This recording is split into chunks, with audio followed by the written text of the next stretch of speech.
Hello, dogger boys. Who could have guessed? My last video had 40 views. And that's okay, we are just starting. But one of them was from the man himself. I just never expected him to find me down here. That's right, Dungeon Dad got here. And now I have his official blessing to use his format. Thank you, Daddy. I actually woke up my wife when I saw his comment. And that's great because I love it doing this format with new adversaries for Daggerheart. The format premise is simple. I look for adversaries that are not covered in Daggerheart's core book. And then I cover them myself, exploring their true folklore origins, explaining their suggested behavior, and of course, providing you with a free stat block, plus a beautiful art piece by my beautiful young wife. I'm focusing on Tier 1 adversaries, and maybe soon I'll dip into Tier 2. Because, let's be real, most people are just starting the game. Last time we had doppelgangers. Today we're covering kobolds, all of them. Kobold scouts, kobold archers, kobold alpha, and my favorite, 3 kobolds in a trench coat. And yes, a kobold ancestry. So your players can play as a kobold as well. Here's the real talk, players need something to fight. Along with goblins, kobolds are a classic low-level entry for beginning adventurers. So, shall we? I'm Babu, and today we're covering kobolds for Daggerheart. Mining gnome spirits. Could you guess? I was totally caught by surprise. German miners talked about tricksy spirits that haunted the mines, making strange noise and ruining good war. In a matter of fact, one common theory is that kobold comes from Kobold. Along years and cultures, the kobold spirits came to appear in houses and farms as well, helping with domestic affairs and punishing with cruelty those who disrespect them. It was about the 20th century you got their pop culture reference we know today. Little cave monsters with their little cave societies and their little cave obsessions. For our version, we are keeping the caves as shelter, but they absolutely can show up attacking travelers on the roads. And of course, a civilized kobold could be seen in your setting, helping out in a store or a house. Warcraft chose to illustrate their kobolds as rat people. Dungeons and Dragons chose to illustrate their kobolds as lizard people. I'm just a little guy and I cannot afford a season disease, so our kobolds won't be neither of that. I dare to say I found something even better. Chihuahuas. You are alone in a cave. Suddenly, insufferable barks can be heard. They come from all directions, echoing in your ears. You prepare yourself, but it's useless. In a moment, they're everywhere. Little bites in your ankles, little bites in your arms, ripping your clothes off. And the barks, they never stop, so loud, so annoying. And suddenly, silence. They're gone. You're alive, just a little bruised. The creatures, nowhere to be found. And only now you realize, all your stuff's gone. Yes, it is a Chihuahua rob mob. Taking shelter in empty caves, this primitive ancestry steals from lonely travelers, looking for gold and tools. Brave, but aware of their size, they only attack when they think they can win, and only in packs. They're highly bound to one another, as kobolds are loyal to the bone. This pack of stray dogs are specialized in robbery. They will distract you, mob you, and straight up run away with your stuff. Extremely stubborn, extremely aggressive, although annoyingly cute. It's rare to see a civilized kobold living among society, but it happens. If someone managed to get their loyalty, it's for life. And a pack of kobolds could be a menace if well directed.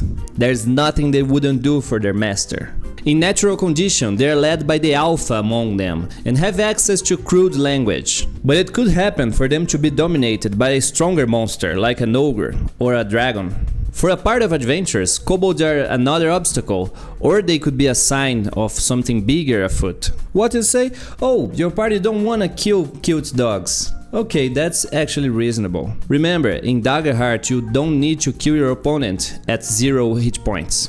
Your players could choose to leave them unconscious, let them free, or simply tie them up.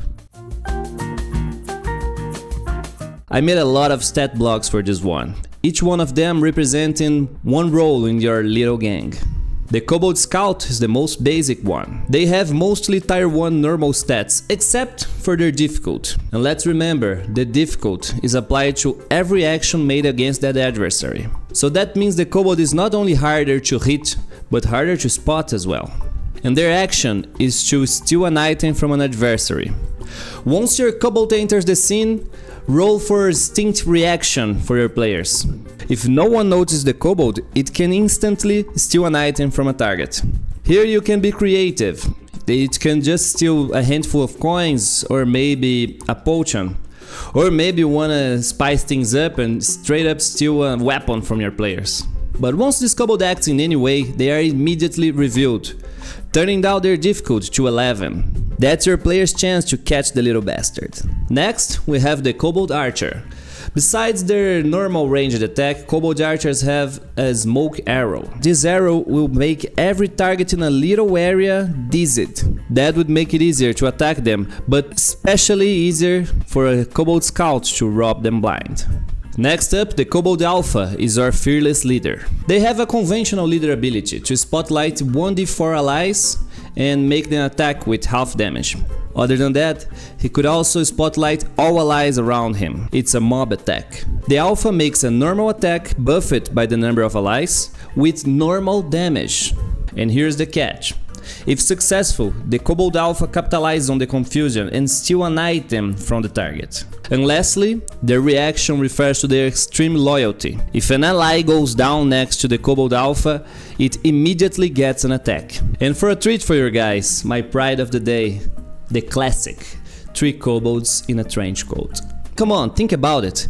In a world of cat people, turtle people, monkey people, it shouldn't be so strange to have a dog person walking around in a trench coat. Okay, they walk and move a little strange, but let's not jump into conclusions. The perfectly conventional humanoid is a social adversary who can mark a stress when it's about to be discovered.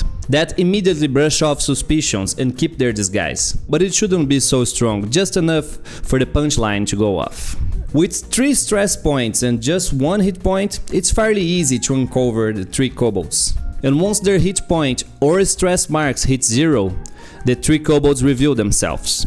Here you can choose whatever combination you want from the previous ones. And of course, there are no goblins in Daggerheart as well, not as adversaries, and you could represent them with any of these stat blocks. Goblins, as well as kobolds, traditionally represent low-level enemies in high fantasy settings. After I hit you with 3 kobolds in a trench coat, you're probably thinking, oh, this guy, he got me once, but he won't got me twice. Okay, you're probably not thinking that, but you could. And here's the moment when I get you with another surprise. Of course, I couldn't let you guys without a Kobold Ancestry for your players to use as well. For the Kobold Ancestry, your keen sense will help you tracking and scenting. That and your innate loyalty will help you avenge your allies in combat.